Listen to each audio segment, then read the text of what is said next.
Россиядагы кыргызстандык таксистке кол салуу фактысы 2023 жылдын 18 июлуна болгон.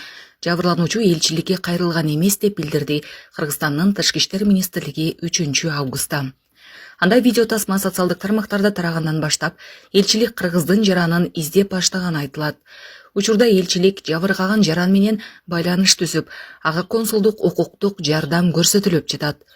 Россия Федерациясынын Тышкы иштер министрлигинин дарегине Кыргыз Республикасынын элчилигинен расмий нота жөнөтүлдү.